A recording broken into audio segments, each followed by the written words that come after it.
اللہ نے اتنا کچھ دیا اس ملک کو کہ جس کی کوئی حد و نہایت نہیں. قدرتی وسائل کے اعتبار سے اگر دیکھو، اتنے وسائل شاذ و نادر ہی کسی ملک کو ملتے ہیں جتنے اللہ تعالیٰ نے اس ملک کو عطا فرمایا. صحرا اس میں ہے، سمندر اس میں ہے، دریا اس میں ہے، پہاڑ اس میں ہے، خوبصورت مناظر اس میں ہیں، اور جتنے ذہین لوگ اللہ تعالیٰ نے یہاں سے پیدا کیے ہیں انہوں نے جا کر دوسرے ملکوں کو جگمگایا ہوا ہے. امریکہ میں جتنا زیادہ ماہر ڈاکٹر پاکستانی ڈاکٹر ہیں، اتنے وہاں کے جو نیٹو ڈاکٹر ہیں وہ اتنے ماہر نہیں ہیں جتنے پاکستانی ڈاکٹر ہیں. میں تو ساری دنیا میں اللہ نے مجھے گھمایا ہے، تو جیسے پھل ہمارے ہاں پیدا ہوتے ہیں اس کی نظیر کسی بڑے سے بڑے ملک میں نظر نہیں آتی. سیب کتنے قسم کے ہوتے ہیں، انار کتنے قسم کے ہوتے ہیں. وہاں تو ایک اگر کسی ملک میں سیب پیدا ہوتا ہے وہ کہتے ہیں جی ہمارے ہاں تو سیب پیدا ہوتا ہے، وہ بھی کھٹا، اس پر بھی وہ فخر کرتے ہیں. ایک ملک میں گیا تو وہ کہتے ہیں جی ہمارے ہاں کیلا ہوتا ہے، وہ اس کے اوپر فخر کر رہے ہیں کہ کیلا ہمارے ہاں. آپ دیکھو ہمارے یہاں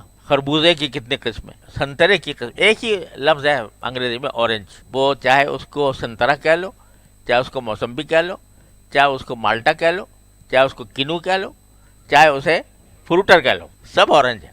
اور ہمارے ہاں اتنی اقسام ہے، پھل کی کتنی اقسام، ایک ایک پھل کی. تو اللہ تعالیٰ نے وسائل اتنے زیادہ دیے لیکن پھر بھی ہمارے پاس معاشی اعتبار سے ہم بدحال ہیں، اور سیاسی اعتبار سے ہم بحران میں ہیں، امن و امان کے اعتبار سے ہمارے ہاں برا حال ہے، دہشت گردی کا طوفان مسلط ہے. اب ہوتا کیا ہے کہ ہم لوگ بیٹھ کے اپنی مجلسوں میں ان باتوں پر تبصرے تو بہت کرتے ہیں. حکومت نے یہ کر دیا، فلاں پارٹی نے یہ کر دیا، سیاستدان ایسے خراب ہیں، روز قصے آتے ہیں، ان کے اوپر تبصرے ہوتے ہیں. مجلسیں ہماری بھری ہوئی ہیں اس سے.